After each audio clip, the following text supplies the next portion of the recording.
Era un hombre que el mundo ya había condenado. Horas antes de su ejecución, no pidió nada, ni comida, ni libertad, ni despedida. Solo una solicitud escapó de sus labios: déjenme ver a la Virgen María. Los guardias pensaron que era imposible. El sacerdote permaneció en silencio. Pero en esa última hora, algo ocurrió en su celda, algo que hizo llorar a todos los presentes. Quédate conmigo hasta el final porque esta historia te romperá el corazón y, al mismo tiempo, lo sanará. Antes de comenzar, no olvides darle like a este video, suscribirte y comentar desde donde nos ves. Ahora, comencemos. Esta es la historia de Michael Carter, un hombre cuyas últimas horas demostrarían que los milagros aún ocurren en los lugares más oscuros de la tierra. Lo que estás a punto de escuchar desafía todo lo que creemos saber sobre justicia, redención y el poder de la fe. Es una historia que transformó no solo a un hombre condenado, sino a todos los que presenciaron lo que sucedió aquella noche de octubre de 2003. Michael Carter tenía 34 años cuando el juez dictó su sentencia final: pena de muerte por inyección letal. La sala del tribunal quedó en silencio al escucharse esas palabras. En la galería, una mujer se desmayó. María Carter, la madre de Michael, nunca había faltado ni un solo día a su juicio. Rezaba cada mañana, aferrada al mismo rosario que su propia abuela le había dado décadas atrás. Pero ese día, incluso su fe parecía quebrarse bajo el peso de lo que acababa de escuchar. El caso contra Michael había sido brutal. Lo acusaban de matar a un oficial de policía durante un robo que salió mal. Las pruebas parecían abrumadoras. Los testigos lo situaban en la escena. Sus huellas estaban en el arma. La fiscalía lo pintó como un asesino frío, sin remordimiento, sin conciencia y sin esperanza de redención. Su defensor público, abrumado e inexperto, apenas presentó una defensa. El jurado deliberó solo 4 horas antes de declararlo culpable. Pero Michael siempre mantuvo su inocencia, incluso cuando el alguacil lo llevó encadenado. Incluso cuando las puertas de la prisión se cerraron tras él, incluso cuando los años pasaron sin esperanza de apelación, nunca dejó de decir lo mismo: no apreté el gatillo. La verdad era que la historia de Michael había comenzado mucho antes de aquella noche fatal. Creció en un vecindario donde sobrevivir significaba tomar decisiones que te perseguirían para siempre. Su madre, María, lo crió sola después de que su padre los abandonara cuando Michael tenía solo 7 años. Trabajaba en 2 empleos, limpiando oficinas por la noche y acomodando estantes durante el día, solo para mantener un techo sobre sus cabezas. Cada domingo por la mañana, sin importar cuán cansada estuviera, María despertaba a Michael para ir a misa. Lo vestía con su única camisa buena, le peinaba el cabello con agua del fregadero y caminaban 6 cuadras hasta la iglesia católica de San Agustín.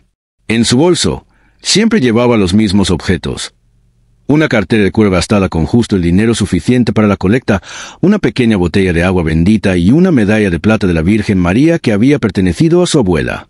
Michael le susurraba mientras se arrodillaban en los bancos de madera: recuerda que Nuestra Señora nunca abandona a sus hijos.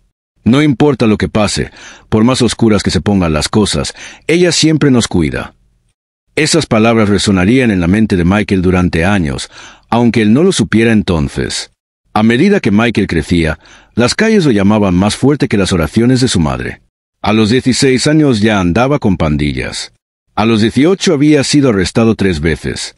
Los chicos del vecindario lo admiraban. Tenía dinero en los bolsillos, respeto en las esquinas y una reputación que abría puertas y cerraba otras.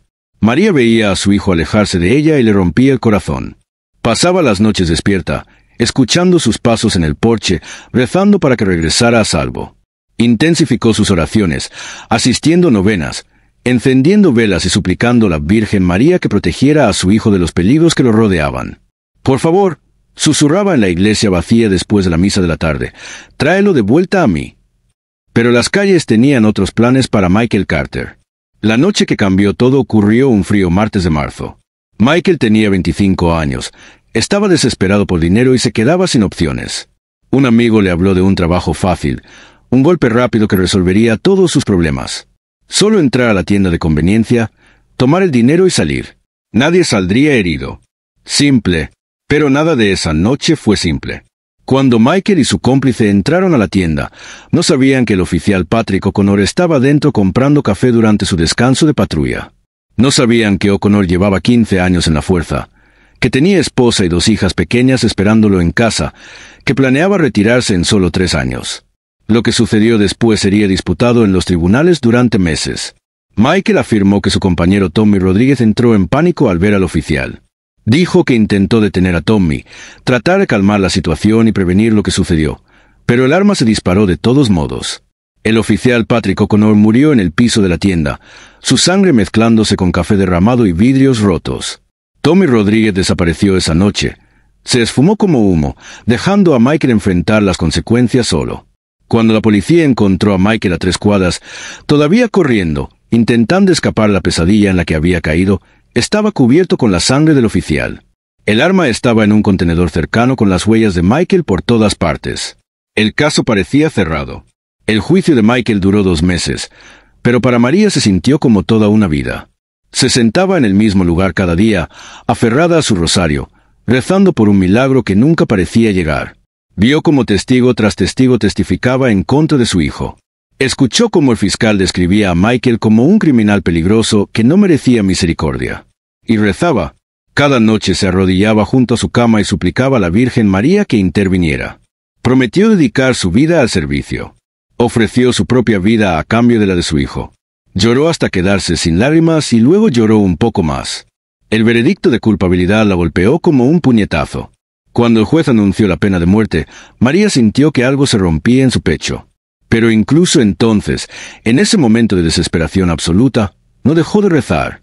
Nuestra Señora nunca abandona a sus hijos, se susurró mientras la sala se vaciaba a su alrededor.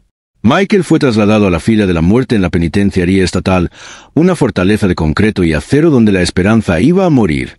Su celda medía 2,5 por 3 metros, con una cama estrecha, un inodoro de metal y un pequeño escritorio fijado a la pared. Las paredes estaban pintadas de un verde enfermizo que parecía absorber la luz en lugar de reflejarla. A través de su pequeña ventana no podía ver más que alambre de púas y torres de vigilancia. Durante el primer año, Michael se enfureció contra sus circunstancias.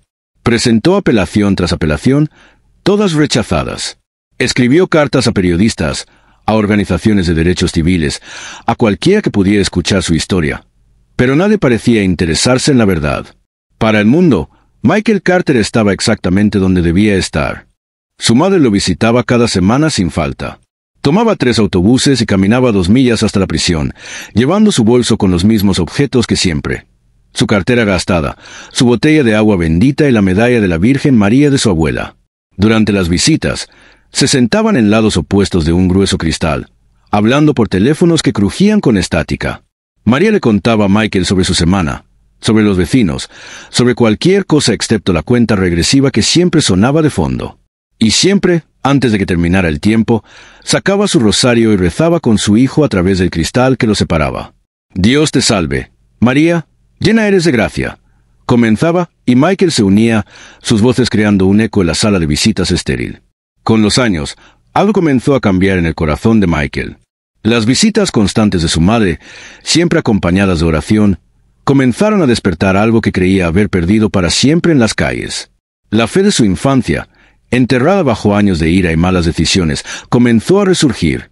El capellán de la prisión, el padre Thomas Mackenzie, tuvo un papel crucial en esta transformación.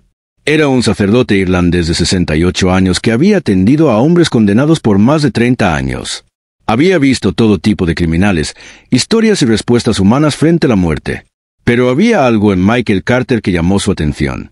El padre Mackenzie comenzó a visitarlo regularmente, no para predicar sobre condenación y juicio, sino para hablar sobre perdón y redención. Hablaba de cómo la misericordia de Dios era más grande que cualquier error, cómo el amor podía transformar incluso el corazón más duro. Michael, le decía durante sus conversaciones, Dios conoce la verdad incluso cuando los hombres no la encuentran. Esas palabras plantaron semillas en el alma de Michael que crecerían de maneras inesperadas. Para su 5º año en la fila de la muerte, Michael había empezado a asistir a los servicios de la capilla de la prisión. El pequeño santuario no se parecía en nada a la grandiosa catedral de sus recuerdos infantiles. Solo era un cuarto de almacenamiento convertido, con sillas plegables y una simple cruz de madera en la pared. Pero dentro de esas humildes paredes, Michael comenzó a redescubrir la paz que su madre siempre había tratado de mostrarle. Aprendió nuevamente a rezar el rosario, moviendo los dedos por las cuentas con el mismo ritmo que su madre le enseñó de niño. Las oraciones familiares le daban consuelo de maneras que no esperaba. Cada Dios te salve. María se convertía en un puente que lo conectaba con la fe que creía perdida para siempre. Otros internos empezaron a notar el cambio en Michael. La rabia que lo había definido en sus primeros años en la fila de la muerte gradualmente dio paso a algo más tranquilo, más profundo. Comenzó a ayudar a otros presos a escribir cartas a sus familias. Mediaba en disputas en el patio. Los guardias que antes lo veían como un problemático comenzaron a ver algo diferente en sus ojos. «Ese chico Carter ya no es el mismo que llegó aquí», comentó un guardia veterano a otro.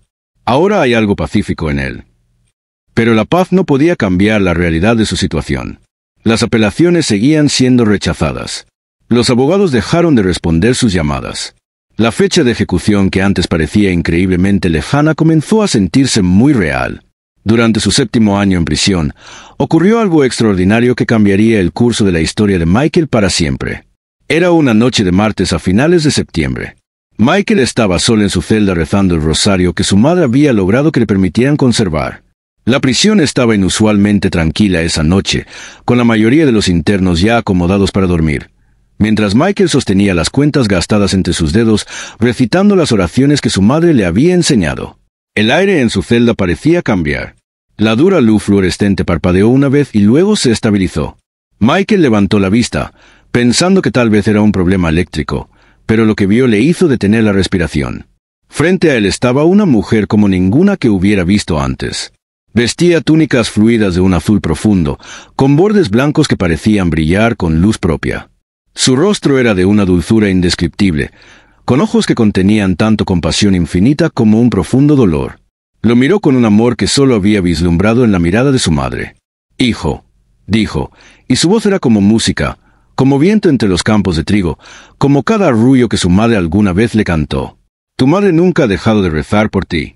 Sigue rezando. La verdad siempre sale a la luz». Michael parpadeó, seguro de que estaba alucinando por el estrés de su fecha de ejecución cercana.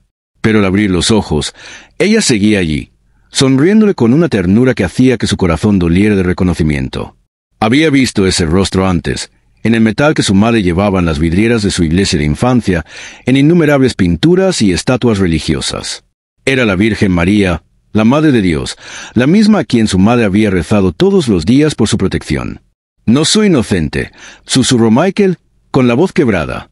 «Estuve allí esa noche. Formé parte de lo que pasó». «Bueno, la inocencia y la culpa no siempre son lo que parecen», respondió ella con suavidad. «Tu corazón conoce la verdad. Confía en la misericordia y deja que el amor te guíe en estos últimos días». Michael extendió la mano, queriendo tocar el borde de su túnica para confirmar que esta visión era real. Pero mientras sus dedos se movían por el aire, ella comenzó a desvanecerse como la nieve matinal. Su sonrisa fue lo último en desaparecer. La celda volvió a su dura realidad. Paredes de concreto, barrotes de acero, el sonido lejano de los guardias haciendo su ronda. Pero la paz que llenó el corazón de Michael era como nada que hubiera experimentado antes. Por primera vez en 8 años, se sintió verdaderamente libre. Contó al padre Mackenzie sobre la visión durante su próxima reunión. El anciano sacerdote escuchó con la atención que reservaba para las confesiones más sagradas, sus manos ajadas plegadas en oración. «Michael», dijo el padre Mackenzie al terminar la historia, «Nuestra Señora se aparece a quienes más la necesitan. Viene a preparar los corazones para lo que está por venir. Sigue rezando, hijo mío. Mantén tu corazón abierto a la gracia que ella quiera darte». Michael hizo exactamente eso. Sus oraciones se volvieron más profundas y constantes. Se encontró hablando con la Virgen María como si ella estuviera sentada junto a él en la celda. Le contó de sus miedos, sus arrepentimientos, su amor por su madre y su desesperada esperanza de que de alguna manera la verdad finalmente saliera a la luz. Pero el calendario seguía avanzando y su fecha de ejecución se acercaba. El 15 de octubre de 2003, el alcaide le dio la noticia que Michael temía. Su ejecución estaba programada para el 18 de octubre a las 6 de la tarde. Todas las apelaciones legales se habían agotado. No habría más retrasos, ni más esperanza de intervención de los tribunales. La noticia lo golpeó como un puñetazo, pero curiosamente, la paz que había sentido desde su visión permaneció intacta.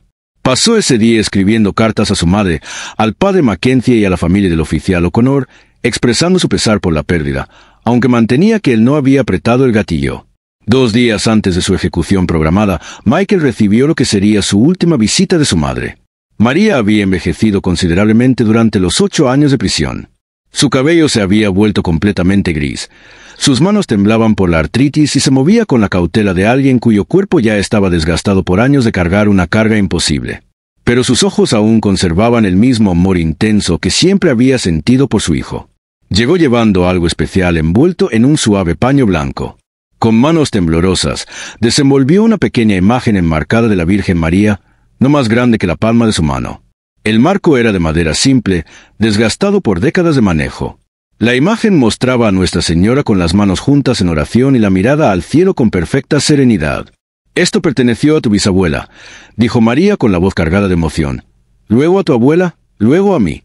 Quiero que lo tengas contigo al final para que sepas que Nuestra Señora está contigo». Michael tomó el pequeño marco y lo sostuvo contra su pecho, sintiendo el peso de generaciones de fe en sus manos.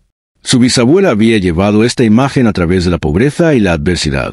Su abuela había rezado ante ella durante la Gran Depresión y 2 guerras mundiales. Su madre la había sostenido durante cada crisis de su vida adulta, incluidos estos 8 años viendo a su hijo enfrentar la muerte. «Gracias, mamá», susurró Michael, con lágrimas corriendo por su rostro. «Gracias por nunca rendirte conmigo». Pasaron su última hora juntos en oración, recitando el rosario a través del cristal que los separaba. Cuando terminó el tiempo de visita, María presionó su mano contra el vidrio una última vez. «Nuestra Señora estará contigo», dijo. «Recuerda eso, hijo mío. No estás solo». A la mañana siguiente, 17 de octubre, el alcaide James Morrison hizo su visita habitual para discutir las últimas solicitudes de Michael. Morrison era un oficial de correcciones de carrera que había supervisado docenas de ejecuciones durante sus 20 años de servicio. Abordaba estas conversaciones con un desapego profesional, sabiendo desde hace mucho que involucrarse emocionalmente solo haría imposible un trabajo ya difícil. «¿Qué deseas para tu última comida?», preguntó Morrison, consultando su portapapeles. Michael bajó la vista hacia la pequeña imagen de la Virgen María en sus manos. Desde que la había recibido de su madre, no la había dejado ni un instante. Algo en sostenerla lo conectaba no solo con su familia, sino con algo mucho más grande y misterioso. «No quiero una comida especial, señor», respondió Michael en voz baja. «Solo pido que me permitan mantener esta imagen de la Virgen María conmigo hasta el final». Morrison frunció el ceño. En todos sus años manejando ejecuciones, nunca había visto a un condenado rechazar su última comida. La mayoría pedía banquetes elaborados, comidas reconfortantes de su infancia o delicias caras que nunca habían podido costear. Esta solicitud era completamente inédita. «¿Estás seguro?», preguntó Morrison. «Puedes pedir lo que quieras. Bistec, langosta, la comida de tu madre si podemos conseguirla. Esta es tu última oportunidad». Michael miró directamente al alcaide, con los ojos claros y en paz. «Estoy seguro, señor. Solo necesito que ella esté conmigo». Morrison estudió el rostro de Michael, buscando signos de colapso mental o manipulación psicológica. Pero lo que vio fue a un hombre que había encontrado una paz que el propio alcaide nunca había experimentado. Contra su mejor juicio, Morrison se sintió conmovido por la simple fe que presenciaba. «Está bien», aceptó. «Puedes mantenerla contigo». Esa noche final, Michael no pudo dormir. Se sentó al borde de su estrecha cama, sosteniendo la imagen de la Virgen María, rezando el rosario una y otra vez. Las oraciones se habían vuelto tan naturales como respirar. Cada cuenta era un paso más cerca de lo que le esperaba más allá de esta vida. Alrededor de las 3 de la mañana, mientras la prisión estaba en su silencio más profundo, Michael comenzó a recitar una oración que su madre le había enseñado de niño, palabras que no pronunciaba desde hacía más de 20 años. «Virgen María, Madre de Dios y nuestra Madre», susurró en la oscuridad. «Intercede por nosotros los pecadores ahora y en la hora de nuestra muerte. Tú que eres refugio de los afligidos y consuelo de los afligidos, acógeme en tu misericordia». Al pronunciar las palabras, Michael sintió un calor que se extendía por su pecho, una sensación de ser sostenido y protegido que le recordó dormirse en los brazos de su madre cuando era pequeño. Por primera vez desde que recibió la fecha de su ejecución, se sintió listo para enfrentar lo que venía. Pero ni Michael ni nadie más en esa prisión estaba preparado para lo que sucedería después. En las primeras horas de esa última mañana, ocurrió algo que desafiaría todo lo que creían saber sobre la fe, la justicia y el poder de la oración. Exactamente a las 3:30 de la mañana, el guardia nocturno Esteve Martínez hacía su ronda rutinaria por el corredor de la fila de la muerte cuando algo lo detuvo en seco. Desde la celda de Michael Carter emanaba una suave luz dorada que parecía pulsar suavemente como un latido. Martínez había trabajado en el turno nocturno de la prisión durante 15 años. Lo había visto todo. Intentos de suicidio, estallidos violentos, presos teniendo colapsos mentales ante sus ejecuciones próximas. Pero nunca había visto algo como esto. La luz provenía directamente de la pequeña imagen de la Virgen María en las manos de Michael. Martínez parpadeó con fuerza, pensando que sus ojos cansados le jugaban una mala pasada. Había trabajado turnos dobles toda la semana, y el cansancio podía hacer que un hombre viera cosas que no estaban allí. Pero cuando volvió a abrir los ojos, la luz seguía allí, constante e inconfundible. Carter llamó Martínez, apenas en un susurro. ¿Qué está pasando ahí adentro? Michael levantó la vista de sus oraciones, su rostro iluminado por el extraño resplandor que emanaba de la pequeña imagen religiosa. Estaba tan sorprendido como el guardia, mirando la imagen con asombro e incredulidad. «No lo sé», respondió Michael, con la voz llena de asombro. «Está brillando». Martínez se acercó a los barrotes, su mano buscando instintivamente su radio. La luz no era dura como los fluorescentes del pasillo. Era cálida, suave, casi viva.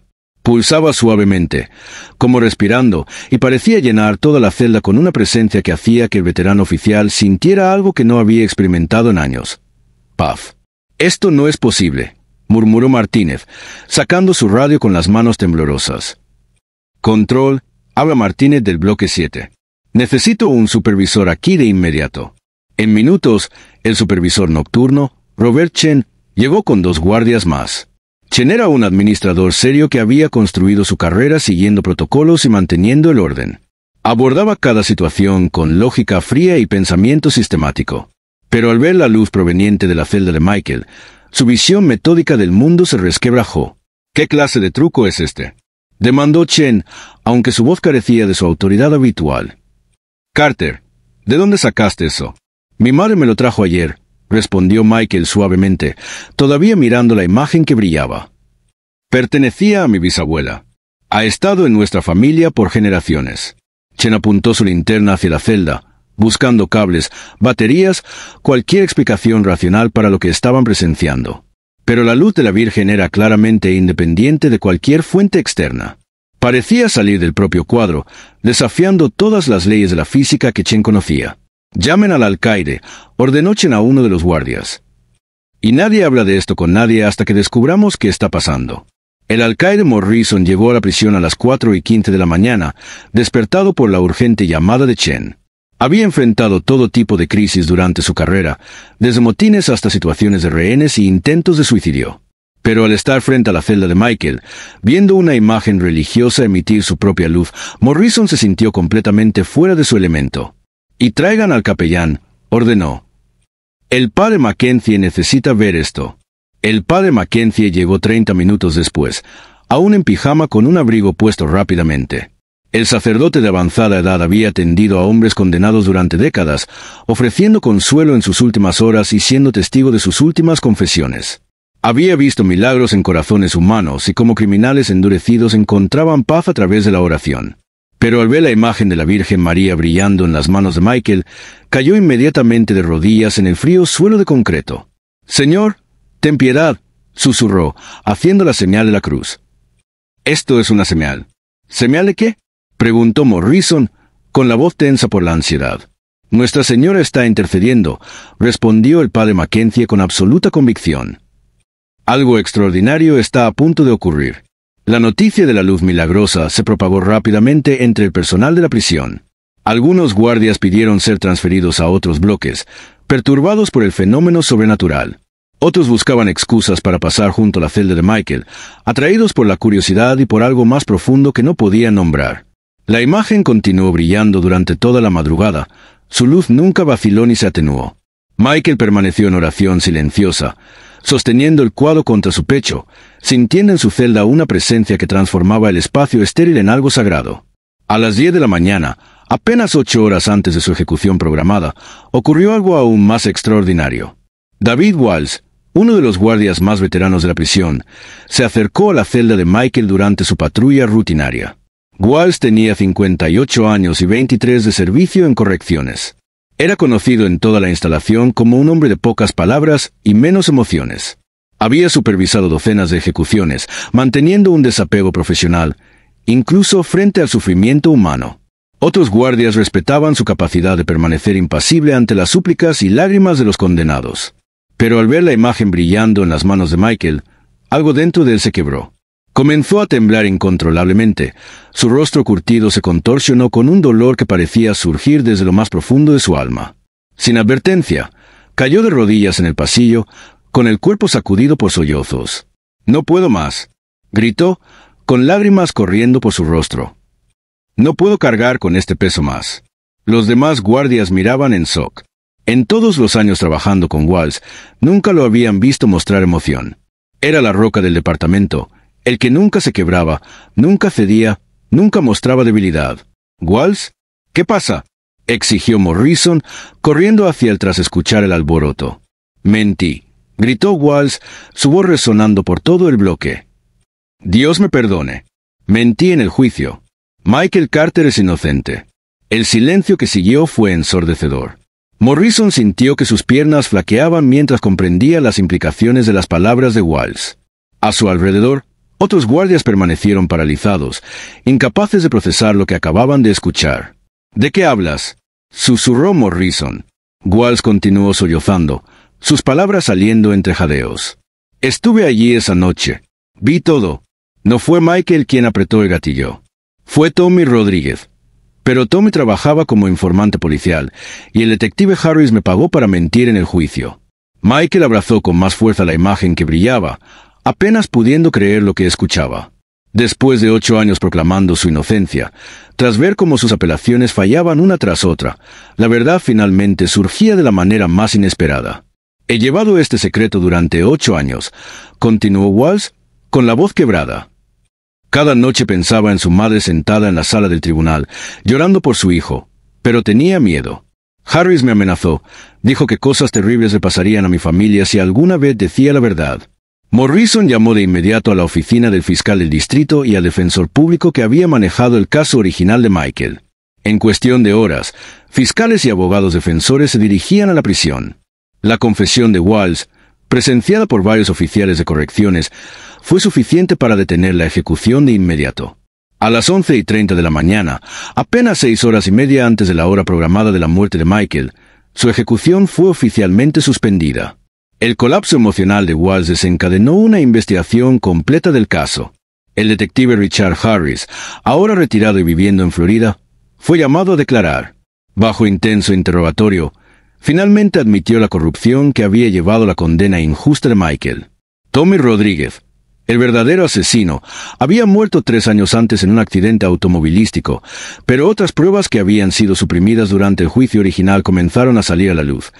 Testimonios de testigos alterados, informes forenses enterrados, una red de mentiras que mantuvo a un hombre inocente en el corredor de la muerte durante casi una década. La pequeña imagen de la Virgen María continuó brillando durante todo ese día, su luz sirviendo como faro de esperanza en los rincones más oscuros de la prisión. Internos que nunca habían mostrado interés en la religión se sintieron atraídos por la celda de Michael, permaneciendo en silencio en el pasillo, presenciando algo que no podían explicar pero que de alguna manera comprendían. El padre Mackenzie pasó el día con Michael, rezando y hablando sobre lo que estaba sucediendo.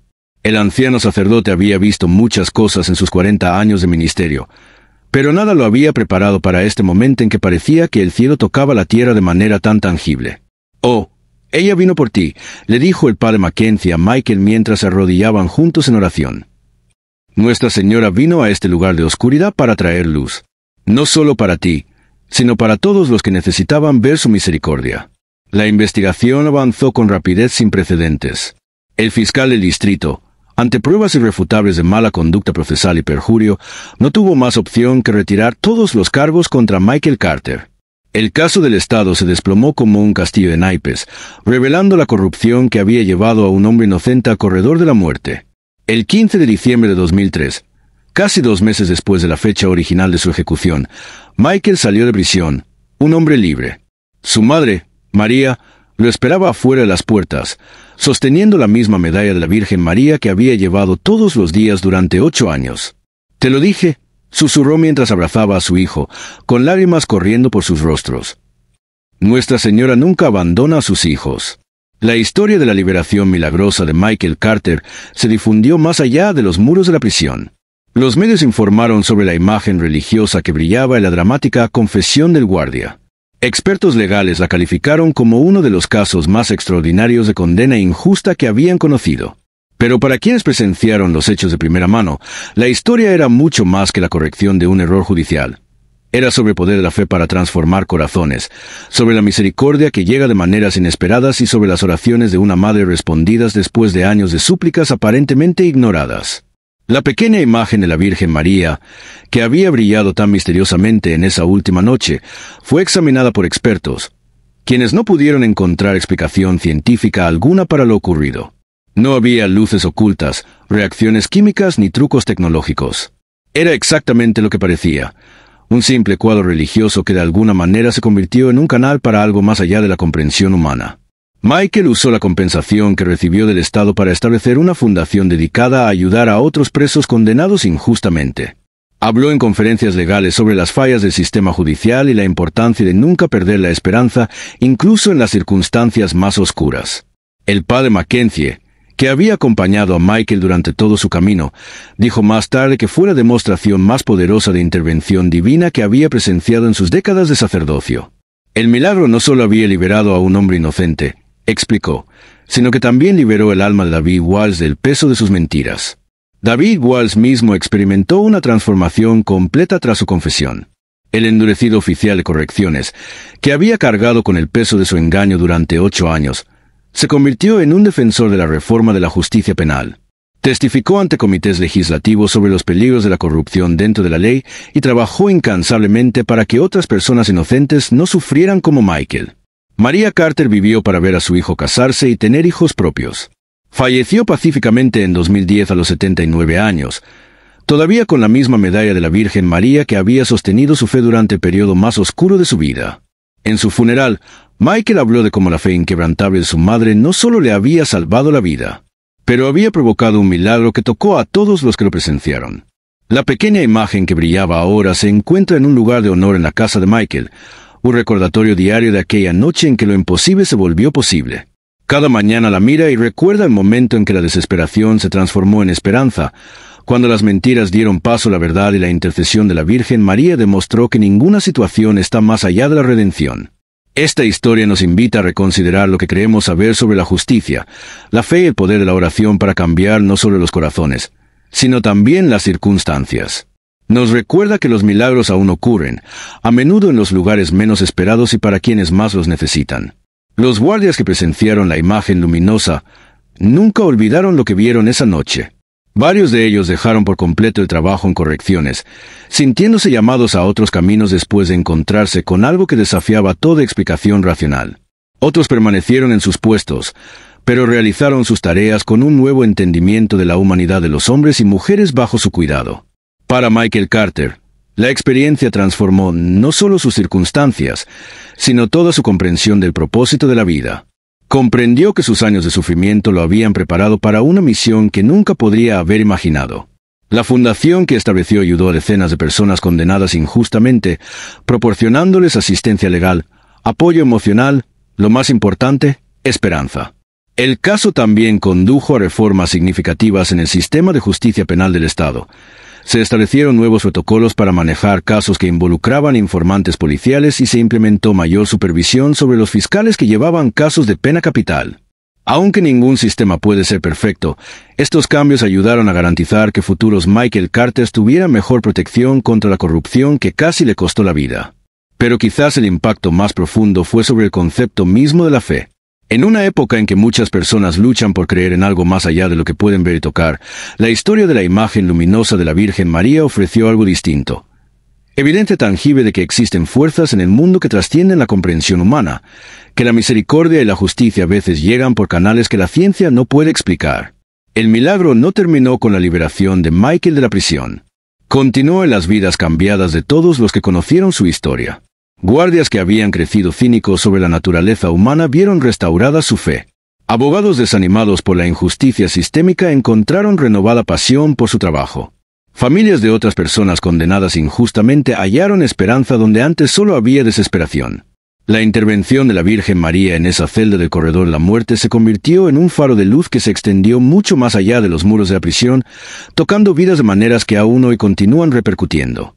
Es un testimonio del poder de la fe inquebrantable, del amor de una madre y de las formas misteriosas en que la gracia puede entrar en nuestros momentos más oscuros para provocar transformaciones que jamás hubiéramos imaginado. Los efectos de aquella noche milagrosa continuaron propagándose por la comunidad como ondas en el agua. La noticia llegó a la familia del oficial Patrick O'Connor, el hombre cuya muerte había enviado a Michael al corredor de la muerte. Patricia O'Connor, viuda del oficial, había pasado 8 años viviendo con el dolor del asesinato de su esposo. Crió a sus 2 hijas sola, cargando el peso del duelo y la amarga satisfacción de que, al menos, se había hecho justicia. Cuando se conoció la inocencia de Michael y la corrupción que lo había incriminado, Patricia sintió que su mundo se volteaba de nuevo. El verdadero asesino, Tommy Rodríguez, había muerto. Ya no habría justicia para su esposo. No habría cierre a través de los tribunales. Pero algo inesperado ocurrió cuando Patricia finalmente conoció a Michael, cara a cara, en un evento comunitario de sanación organizado por el padre Mackenzie. Frente al hombre que había creído que mató a su esposo, Patricia vio algo que no esperaba. Vio su propio dolor reflejado en sus ojos. La misma pérdida, los mismos años cargando un peso insoportable. Michael había pasado 8 años de su vida, su reputación y su libertad cargando con la culpa de una muerte que no había causado, igual que ella había cargado con la pérdida del amor de su vida. «Lamento tu pérdida», dijo Michael suavemente, casi en un susurro. «Sé que mi inocencia no devuelve a tu esposo. Sé que no quita tu dolor». Patricia estudió su rostro, buscando señales de engaño o manipulación, pero lo que encontró fue un dolor genuino, no solo por su propio sufrimiento, sino por el de ella. Este hombre, condenado por el mundo y que había pasado casi una década en el corredor de la muerte, mostraba compasión por su pérdida. «Te odié durante 8 años», admitió Patricia, con lágrimas corriendo por su rostro. «Celebré cuando recibiste la sentencia de muerte. Conté los días hasta tu ejecución». Michael asintió, comprendiendo plenamente. «Tenías todo el derecho a odiarme. Todos creían que yo era culpable. Yo también me habría odiado». Lo que sucedió después sorprendió a todos los presentes. Patricia extendió la mano y tomó la de Michael, temblando de emoción. «Pero tú no eres quien me quitó a mi esposo. Solo eres otra víctima del mismo mal que destruyó mi familia». Los dos permanecieron allí, unidos en su dolor y en su supervivencia, prueba viviente de que la sanación puede surgir incluso de las heridas más profundas. El padre Mackenzie, observando desde cerca, sintió lágrimas recorrer sus mejillas. Esta era la continuación del milagro que había comenzado con la imagen luminosa. Los corazones se transformaban, el odio cedía paso a la comprensión y la gracia obraba de maneras que desafiaban la lógica humana. El detective Harris, el oficial corrupto que había orquestado el encubrimiento, enfrentó un destino muy diferente. Su arresto y posterior juicio se convirtieron en una sensación mediática, exponiendo una red de corrupción dentro del departamento de policía que operaba desde hacía años. Otros casos que había manejado fueron revisados, revelando un patrón de manipulación de evidencia e intimidación de testigos que había enviado a varias personas inocentes a prisión.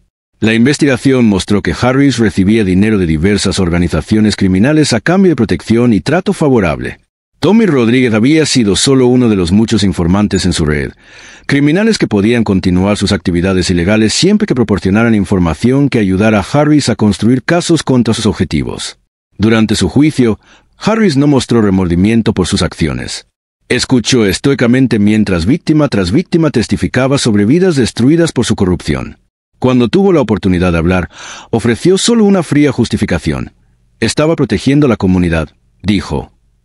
A veces hay que tomar decisiones difíciles para mantener a la gente peligrosa fuera de las calles. Pero el juez vio más allá de su retórica interesada. Detective Harris dijo durante la sentencia, «No protegiste a nadie. Te convertiste en el mal que juraste combatir. Tus acciones no solo destruyeron vidas individuales, sino que dañaron la confianza del público en todo el sistema de justicia». Harris recibió una condena de 25 años, considerada insuficiente por muchos dada la magnitud de sus crímenes. Pero para Michael, la duración del castigo de Harris importaba menos que la vindicación pública de su inocencia. Después de años siendo visto como un asesino frío, su nombre finalmente quedó limpio. La pequeña imagen de la Virgen María continuó ocupando un lugar especial en la vida diaria de Michael. Cada mañana rezaba ante ella, agradeciendo a Dios por su libertad y pidiendo guías sobre cómo usar su segunda oportunidad.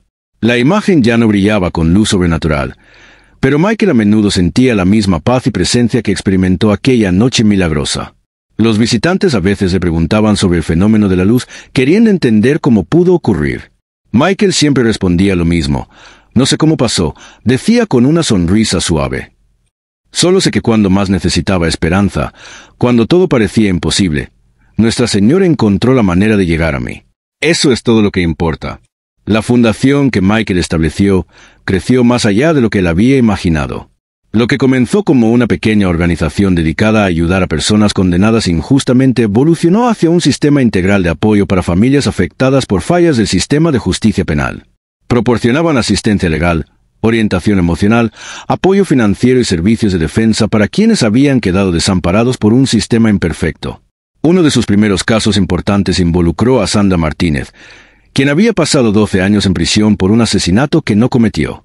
Al igual que Michael, Sandra mantuvo su inocencia durante todo el juicio y encarcelamiento. Como él, fue abandonada por un defensor público sobrecargado y un sistema más interesado en cerrar casos que en buscar la verdad. Cuando Michael conoció a Sandra por primera vez, vio su propia historia reflejada en su experiencia. Ella había sido condenada con base en el testimonio de un solo testigo cuya versión cambió varias veces durante la investigación. Evidencia crucial que podría haberla exonerado se había perdido o ignorado. Sus apelaciones fueron repetidamente negadas y enfrentaba la posibilidad de morir en prisión por un crimen ajeno. Trabajando con un equipo de abogados voluntarios, la fundación de Michael asumió el caso de Sandra. Contrataron investigadores privados para localizar testigos que nunca habían sido entrevistados durante la investigación original y utilizaron nuevas técnicas forenses para reexaminar la evidencia de la escena del crimen. Lo más importante, nunca perdieron la esperanza de que la verdad finalmente saliera a la luz. Después de 2 años de investigación intensiva, descubrieron pruebas que no solo demostraban la inocencia de Sandra, sino que identificaban al verdadero asesino, un criminal de carrera que operaba en la misma zona donde ocurrió el asesinato y que había confesado el crimen antes de su muerte en otro estado. Su confesión había sido registrada por la policía, pero de alguna manera nunca había llegado al expediente de Sandra. El día en que Sandra salió de prisión fue uno de los momentos más emotivos en la vida de Michael. Verla abrazar a su madre anciana, que nunca dejó de creer en la inocencia de su hija, le recordó su propio reencuentro con María 8 años antes. El ciclo de injusticia se había roto para otra familia y la esperanza había vuelto a surgir. Historias que surgían de la desesperación, como la de Sandra, se volvieron cada vez más comunes a medida que la fundación de Michael ganaba reconocimiento y recursos. Ayudaron a exponer fallas en la ciencia forense que habían llevado a condenas injustas, promovieron reformas legales para prevenir futuros errores judiciales y brindaron apoyo a familias que luchaban por demostrar la inocencia de sus seres queridos. Pero quizás su trabajo más importante fue el simple acto de creer. En un sistema que a menudo trataba a los acusados como culpables hasta que se demostrara su inocencia, la fundación ofrecía algo precioso y raro: fe en que la verdad finalmente prevalecería. María Carter vivió para ver muchas de estas victorias. Aunque su salud declinó en sus últimos años, permaneció activamente involucrada en el trabajo de la fundación, a menudo sirviendo como consejera para otras madres cuyos hijos habían sido condenados injustamente.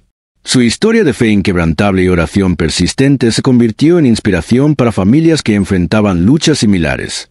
Nunca se rindan, les decía, con una voz todavía firme a pesar de su cuerpo frágil. Nuestra Señora escucha cada oración. Ella conoce cada lágrima. La justicia puede tardar, pero llegará. Cuando María falleció en 2010, cientos de personas asistieron a su funeral, muchas de ellas cuyas vidas habían sido tocadas por su fe y compasión. Reclusos que habían encontrado esperanza gracias a la fundación, abogados inspirados por su ejemplo, guardias que habían presenciado el milagro de aquella noche de octubre. Todos vinieron a rendir homenaje a una mujer que les mostró el poder del amor incondicional. Michael habló en el funeral de su madre, con la voz quebrada por la emoción, describiendo a la mujer que había salvado su vida con sus oraciones. «Mi madre me enseñó que la fe no es solo creer cuando todo va bien», dijo. La fe es aferrarse a la esperanza cuando todo a tu alrededor dice que es imposible. Ella se aferró durante 8 años cuando todo el mundo decía que yo era culpable. Se aferró cuando los abogados decían que no había más apelaciones. Se aferró cuando yo estaba a horas de la ejecución. Porque ella se aferró, hoy estoy aquí. La pequeña imagen de la Virgen María que había brillado tan misteriosamente fue colocada sobre el ataúd de María durante el servicio. A medida que los dolientes pasaban para rendir sus últimos respetos, muchos tocaron el sencillo marco de madera, recordando el milagro que había cambiado tantas vidas. El padre Mackenzie, ya en sus 70, pronunció la homilía en el funeral de María. Habló sobre las formas misteriosas en que la gracia obra en el mundo y cómo las oraciones de una mujer habían puesto en marcha una cadena de eventos que liberó no solo a su hijo, sino a decenas de personas inocentes más. María nunca llegó a ver todas las vidas que se salvarían gracias a su fe. El padre Mackenzie dijo, pero creo que ella lo sabía. Creo que Nuestra Señora le mostró en sus últimos días cómo sus oraciones habían creado ondas que continuarían propagándose mucho después de su partida. La fundación continuó creciendo tras la muerte de María, estableciendo capítulos en varios estados y ayudando a liberar a más de 50 personas condenadas injustamente durante la siguiente década. Cada caso era diferente, pero el patrón siempre era el mismo. Personas inocentes falladas por un sistema que debía protegerlas, familias que se negaban a perder la esperanza y defensores dedicados que creían que la verdad finalmente prevalecería. Uno de los aspectos más notables del trabajo de Michael fue cómo transformó no solo la vida de los liberados, sino también a de quienes los ayudaron a ser liberados. Abogados que se habían vuelto cínicos sobre el sistema de justicia redescubrieron su pasión por la ley. Investigadores cansados de casos sin salida encontraron un propósito renovado buscando la verdad. Estudiantes considerando carreras en justicia criminal se sintieron inspirados a ingresar al campo con un compromiso por la reforma. La historia de la imagen luminosa de la Virgen María continuó inspirando a personas en todo el mundo.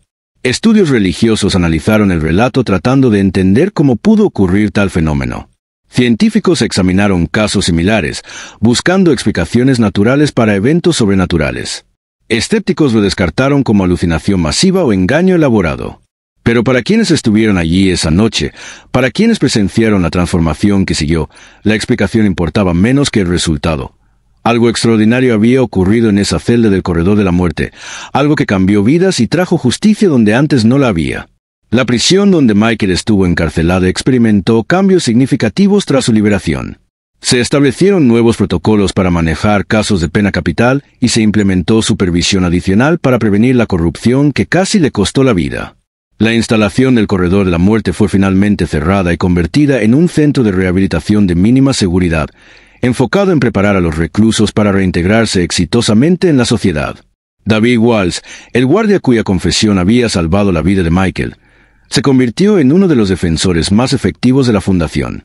Su transformación de un endurecido oficial de correcciones a un apasionado reformador mostró que la redención era posible para todos, sin importar los errores del pasado. Walsh viajó por el país hablando sobre los peligros de la corrupción en las fuerzas del orden y la importancia de decir la verdad, aunque tuviera un alto costo personal. Viví con esa mentira durante 8 años, decía. Cada día me despertaba sabiendo que un hombre inocente iba a morir por mi cobardía. El milagro no fue solo que la imagen de la Virgen María brillara aquella noche, sino que Walsh finalmente encontró el valor de decir la verdad. Su historia se volvió especialmente poderosa en círculos de las fuerzas del orden, donde su mensaje sobre integridad y coraje moral resonó con oficiales enfrentando sus propios desafíos éticos. Policías comenzaron a usar su testimonio como parte de sus programas de capacitación, ayudando a los nuevos oficiales a entender las devastadoras consecuencias de comprometer sus principios. Los efectos de aquella noche milagrosa continuaron propagándose de maneras que ninguno de los participantes podría haber anticipado.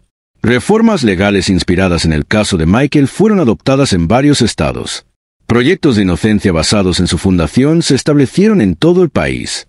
La historia de la Virgen María Luminosa se convirtió en parte del folclore sobre la reforma de la justicia penal, recordando que a veces los cambios más profundos comienzan con actos de fe, no con actos de legislación. Para Michael, los años posteriores a su liberación trajeron una paz que nunca había imaginado. Se casó con Sara, una trabajadora social involucrada en los programas de consejería familiar de la fundación. Juntos criaron a 2 hijos, una hija llamada María, en honor a su madre, y un hijo llamado Patrick, en honor al oficial cuya muerte había desencadenado los eventos que definieron su vida. Michael se aseguró de que sus hijos conocieran la historia de su abuela, como su fe había salvado literalmente la vida de su padre. Les enseñó a rezar el rosario como María le había enseñado, transmitiendo la tradición de fe que sostuvo la familia en sus horas más oscuras. La pequeña imagen de la Virgen María ocupaba un lugar de honor en su hogar, recordatorio diario del milagro que hizo posible a su familia. En noches tranquilas, Michael se sentaba a veces solo con la imagen, recordando aquella noche en que todo parecía perdido. Pensaba en el viaje desde la celda del corredor de la muerte hasta su vida actual de libertad y propósito. La transformación aún lo asombraba, no solo los cambios externos, sino los internos, como el sufrimiento se transformó en compasión, la desesperación en esperanza y el odio en amor. La historia continuó inspirando a personas que enfrentaban situaciones imposibles. Familias con condenas injustas encontraron esperanza en el ejemplo de Michael. Personas que habían perdido la fe descubrieron renovación en su testimonio. Individuos que se sentían abandonados por el sistema de justicia aprendieron que la verdad puede surgir incluso en las circunstancias más oscuras. 20 años después de aquella noche milagrosa, Michael estableció un programa de becas para estudiantes que perseguían carreras en reforma de justicia penal. Las becas conmemorativas María Carter se otorgaban anualmente a jóvenes que demostraran excelencia académica y compromiso con la justicia para los miembros más vulnerables de la sociedad. La primera beneficiaria fue una joven cuyo padre había sido condenado injustamente cuando ella era niña. Al igual que Michael, pasó años en prisión antes de que surgiera evidencia de su inocencia. Como María, su hija nunca dejó de creer en su inocencia, visitándolo fielmente y rezando por su libertad. Durante la ceremonia de beca, la joven habló sobre cómo la historia de Michael había dado esperanza a su familia en sus días más oscuros, sobre el poder de la fe para sostener a las personas en pruebas inimaginables y sobre la responsabilidad que conlleva la libertad para ayudar a otros que aún están atrapados por la injusticia. El milagro de la Virgen María no terminó cuando Michael salió de prisión. Dijo, con voz firme y convencida: "Continúa cada vez que alguien se niega a renunciar a la verdad. Cada vez que alguien elige la esperanza sobre la desesperación, cada vez que alguien usa su libertad para luchar por quienes aún esperan la suya". Al escuchar sus palabras, Michael sintió la misma presencia que experimentó en la celda del corredor de la muerte 2 décadas antes. La intercesión de la Virgen María no se limitó a una noche, a una persona o a una situación imposible. Fue una invitación continua a participar en la obra de redención, a ser agentes de misericordia en un mundo que necesita desesperadamente justicia y compasión. La pequeña imagen que había brillado tan misteriosamente aquella noche de octubre continuaba descansando en su lugar de honor en la casa de Michael, testigo silencioso del poder de la fe para transformar incluso las circunstancias más desesperadas. Los visitantes a menudo preguntaban por el milagro, queriendo entender cómo algo así podía ocurrir en el mundo moderno. La respuesta de Michael permaneció constante a lo largo de los años. "No pretendo entender cómo funcionó", decía con la misma sonrisa amable que lo caracterizó desde su liberación. "Solo sé que cuando todo parecía perdido, cuando la justicia parecía imposible, cuando la esperanza casi estaba muerta, Nuestra Señora encontró la manera de llegar a esa celda y cambiarlo todo. No solo para mí, sino para todos aquellos cuya vida fue tocada por lo ocurrido esa noche". La historia de Michael Carter y la Virgen María Luminosa se había convertido en algo más que un relato de una condena injusta revertida o incluso de una intervención milagrosa. Se había transformado en un testamento del poder de la fe persistente, del amor inquebrantable y de las formas misteriosas en que la gracia puede entrar al mundo para generar una transformación que parece imposible según los estándares humanos. En las cárceles de todo el país, en tribunales donde la justicia pende de un hilo, en hogares donde las familias oran por seres queridos atrapados en la red de un sistema imperfecto, la gente aún cuenta la historia de aquella noche de octubre cuando el cielo tocó la tierra en el lugar más improbable. Recordando a todos los que la escuchan que ninguna situación está más allá de la esperanza, que ninguna oración queda sin respuesta y que ningún acto de fe se desperdicia. El milagro continúa irradiando como la luz de aquella pequeña imagen luminosa, tocando corazones y cambiando vidas de maneras que resuenan a través de generaciones, demostrando una y otra vez que la misericordia de la Virgen María no conoce límites, muros ni circunstancias demasiado desesperadas para su intervención amorosa. La historia milagrosa de Michael se extendió más allá de las paredes de la prisión y los tribunales, llegando a lugares que nadie esperaba. Productores de televisión llamaron queriendo convertir su experiencia en una película. Editoriales le ofrecieron contratos de libros prometiendo éxitos de ventas. Organizaciones religiosas lo invitaron a hablar en conferencias alrededor del mundo. Pero Michael se sintió atraído por formas más silenciosas de testimonio. Comenzó a visitar otras prisiones de máxima seguridad, no como una celebridad o activista, sino como alguien que entendía la oscuridad particular que habitaba en esos lugares. Se sentaba con hombres y mujeres condenados, escuchando sus historias sin juzgar, ofreciendo algo más valioso que asesoría legal o falsas esperanzas: su presencia. Durante una de esas visitas a una prisión de máxima seguridad en otro estado, Michael conoció a un hombre llamado Carlos Méndez, cuya ejecución estaba programada en 6 semanas. Carlos había sido condenado por matar a un empleado de tienda durante un robo, aunque, como Michael, mantenía su inocencia. Pero lo que más impactó a Michael no fueron las afirmaciones de Carlos sobre haber sido incriminado, sino la completa ausencia de visitantes en su lista aprobada. ¿Nadie viene a verte?, preguntó Michael a través del vídeo reforzado. Carlos encogió de hombros, tratando de ocultar el dolor en sus ojos. Mi familia me repudió después de la condena. No puedo culparlos. ¿Quién quiere asociarse con un asesino de policía? Pero aunque digas que no lo hiciste, no importa lo que yo diga. Las pruebas dicen lo contrario, el jurado dice lo contrario, el juez dice lo contrario. Carlos se recostó en su silla, el agotamiento reflejado en su rostro. A veces me pregunto si sería más fácil rendirme. ¿Sabes? Dejar de luchar contra algo que no se puede ganar. Michael reconoció esa mirada y ese tono. Él mismo los había enfrentado durante sus horas más oscuras en el corredor de la muerte. La conversación continuó por otra hora, pero lo que sucedió después sorprendió a todos los involucrados. Michael comenzó a visitar a Carlos regularmente, no como parte de una estrategia legal o proyecto de inocencia, sino simplemente como un ser humano acercándose a otro. En sus últimas semanas, le llevaba libros que Carlos había mencionado querer leer. Compartía historias sobre su propio tiempo en circunstancias similares y, lo más importante, le ofrecía la esperanza que solo puede venir de alguien que ha recorrido el mismo camino imposible. No sé si tu caso terminará como el mío, le dijo Michael durante una visita. No puedo prometerte un milagro que te libere, pero si puedo prometerte esto, no tienes que enfrentar lo que venga a continuación solo. Durante su tercera visita, Carlos preguntó sobre la imagen de la Virgen María que supuestamente había brillado en la celda de Michael. Los medios se habían centrado en los aspectos sobrenaturales de la historia, pero Carlos quería entender algo más profundo. ¿Realmente la viste? No solo la imagen luminosa, sino a la Virgen María en persona. Michael guardó silencio por un largo momento, recordando aquella noche que cambió todo. La vi tan real como tú estás sentado frente a mí. ¿Y sabes lo que me dijo? Que mi madre nunca dejó de rezar por mí, para que la verdad saliera a la luz. Mi madre ha muerto hace 15 años, dijo Carlos en voz baja. Nadie está rezando por mí ahora. Ahí te equivocas, respondió Michael. He estado rezando por ti desde el día que nos conocimos. Y no soy el único. Era cierto. Michael había contactado a grupos de oración, iglesias e individuos de todo el país, pidiéndoles incluir a Carlos en sus oraciones diarias.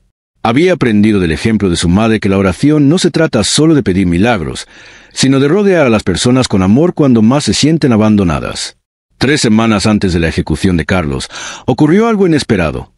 Una testigo que había temido declarar durante el juicio original finalmente contactó a las autoridades. Había visto al verdadero culpable huir de la escena, alguien que no se parecía en nada a Carlos. El miedo a represalias la había mantenido en silencio, pero al ver la cobertura mediática de la historia de Michael, encontró el valor para hablar. Su testimonio llevó a la suspensión de la ejecución mientras se revisaba la nueva evidencia. Aunque el caso de Carlos tardaría meses en resolverse, se levantó la amenaza inmediata de la muerte. Cuando Michael lo visitó después de la suspensión, Carlos lloraba. No lo entiendo, dijo entre lágrimas. Estaba listo para morir. Había hecho las paces con ello, y ahora esto sucede. Michael sonrió, recordando las palabras de su madre sobre cómo Nuestra Señora nunca abandona a sus hijos. A veces la gracia llega de formas inesperadas. Lo importante es estar listo para recibirla.